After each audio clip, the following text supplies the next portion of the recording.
There's a new day in America between Christians and Jews. We don't agree on everything, but we agree on this, that we are going to be together, inseparable, in the defense of Israel and the Jewish people.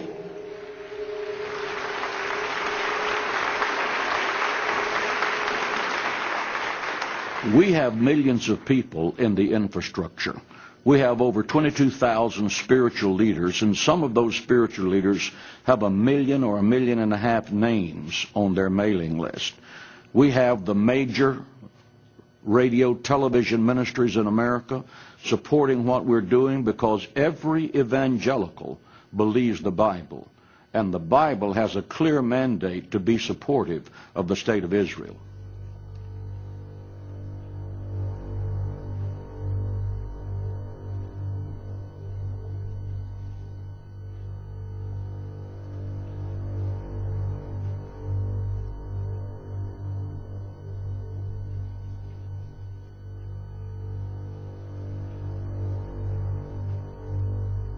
Again, there's a new Hitler, and he's the president of Iran, and he intends to build nuclear weapons, and his brazen declarations against the Jews in America have been carried on the front pages of America's newspapers. Ladies and gentlemen, we must demonstrate courage. We must demonstrate intellectual honesty. We must demonstrate the willingness to stand up and to speak out.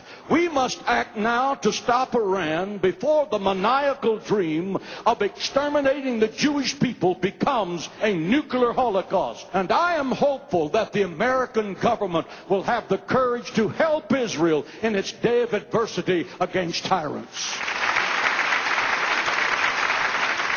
I don't think there's ever a time that you can say you have enough support. I think that our objective is to always let our elected officials know that, A, we do support Israel, and that if anyone comes against Israel in a malicious way, we would do everything in our power to see that that was their last term in office.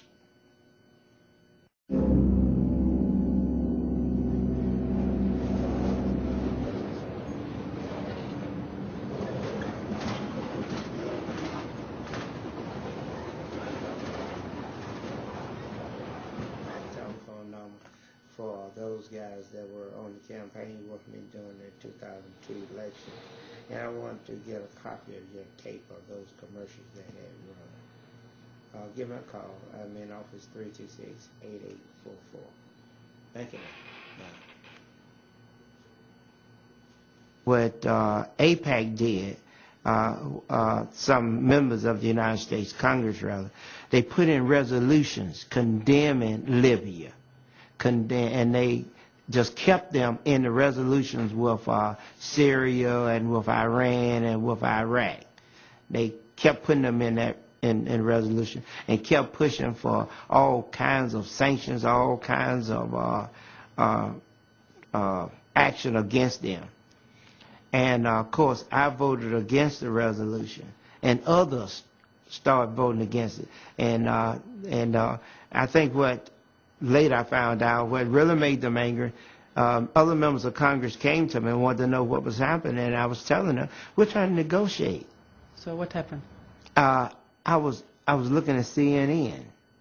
Several people had called me and told me what they had seen and heard, and they told me, look at CNN.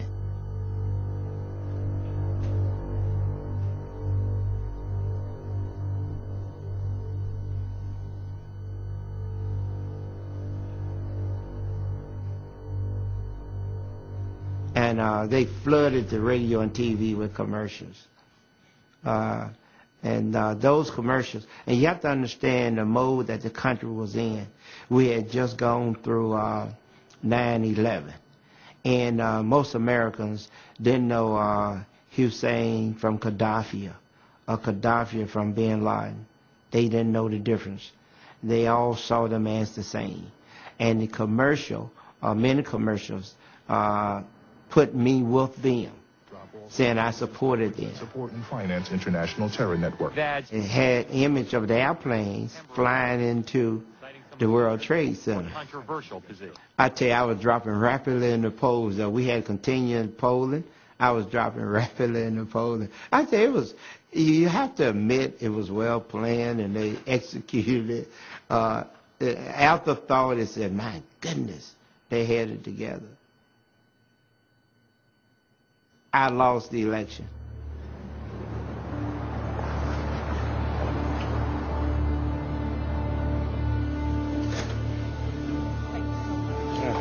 But you have to understand, you're talking about a forbidden subject. No one wants to talk about Jews. It's a no-no. It's like you're talking about something that's wrong. You're not even supposed to give your opinion. So you think it's very difficult for me to even ask questions about the Israel lobby in Washington? Absolutely. Very difficult to get answers. Very difficult to get interviews. I hope you're successful. I wish you well. It's going to be rough.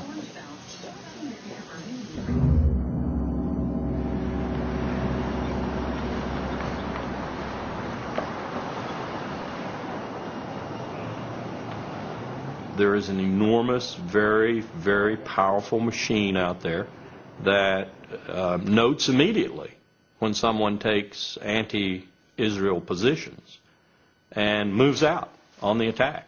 I'll give you a very concrete example.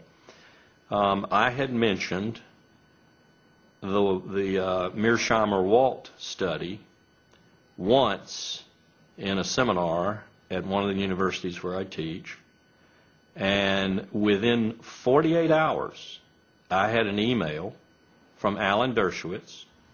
Who is he? Alan Dershowitz is a Harvard professor who protects the Jewish lobby in America like an attack dog. I had an email from him, and the email essentially said he didn't think I was doing justice to the American-Israeli relationship, to Israel's existence in the world, etc., by citing the Walt Mearsheimer report because it was so heavily flawed, mistaken, and so forth. And he even attached his own attack on the Walt Mearsheimer report and advised me to use it as counterbalance in my seminar. Well, I wasn't even using the report in my seminar. I simply had mentioned it as evidence of some people's ire, if you will, with the lack of discussion, the lack of debate on these issues in America.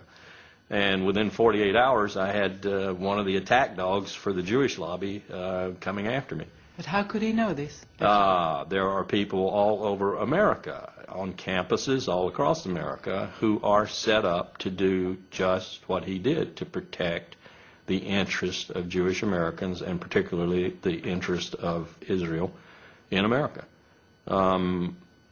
In that sense, the Jewish lobby is probably more organized and more able to move swiftly against any potential threat than any other lobby.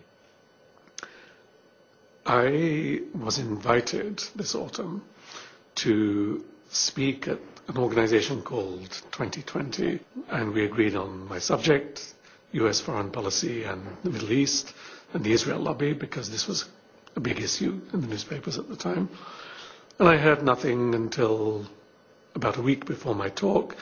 I was informed by her secretary, the president of this organization's secretary, that we would be meeting at the Polish consulate, which is the usual place apparently where they met.